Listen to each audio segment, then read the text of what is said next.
अनंतकोटी ब्रह्मांड नायक राजाधिराज सच्चिदानंद सद्गुरु श्री ब्रह्मचैतन्य महाराज की जय।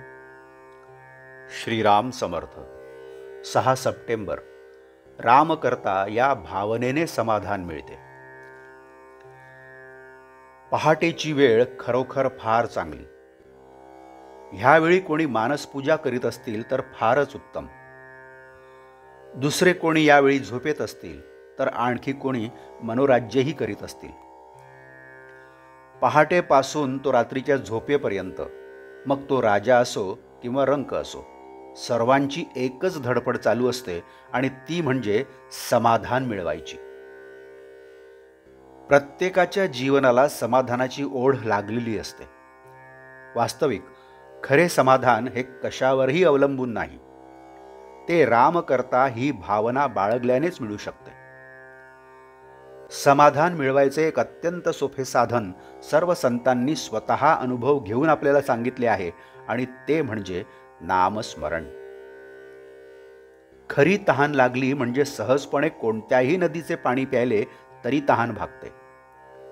त्याचप्रमाणे खरी तळमळ असली म्हणजे सहजपणे नामस्मरण होऊन समाधानाची प्राप्ती होते।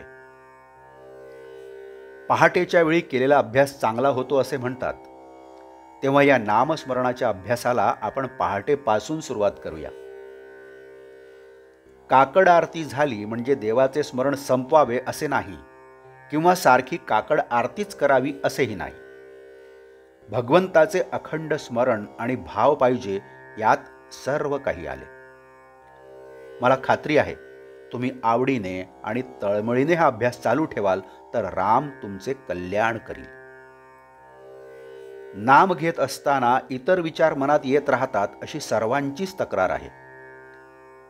परंतु असे पहा, एखादा मनुष्य रस्त्याने चालत असला की त्या रस्त्यात कोण भेटावे हे काही त्याच्या हातात नसते। शिवाय त्याला कोणी विचारले की तुला रस्त्यात कोण कोण भेटले, तर तो म्हणतो माझे लक्षच नव्हते। त्याप्रमाणे आपण नाम घेत असताना या विचारांकडे दुर्लक्ष करावे, त्यांच्या पाठीमागे जाऊ नये किंवा त्यांच्याबद्दल विचार करीत वेळ फुकट घालवू नये।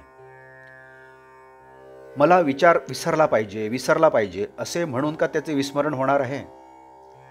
नामाकडेच जास्त लक्ष द्यावे, म्हणजे विचारांचा आपोआप विसर पडतो आणि पुढे ते येईनासे होतात। एकदा वाट चुकल्यावर ती चुकीची वाट परत उलट दिशेने चालावी लागते, आणि मग योग्य रस्ता आल्यावर त्या रस्त्याला लागायचे।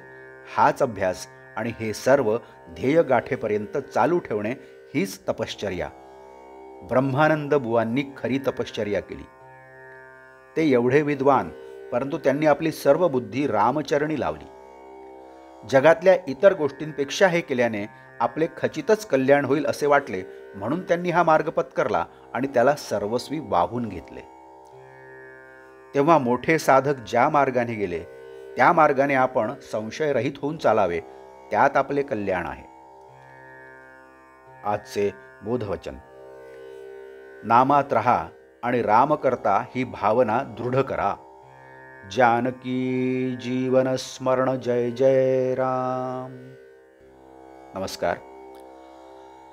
आपण या चॅनलला अजूनही सबस्क्राईब केलं नसेल तर कृपया सबस्क्राईब करावं ही विनंती। आपण या चॅनलला नवीन असाल तर आपण सुद्धा सबस्क्राईब करावं ही विनंती। या चॅनलला लाईक करा, शेअर करा, कमेंट्स द्या। बेल आयकन दाबायला मात्र विसरू नका। धन्यवाद।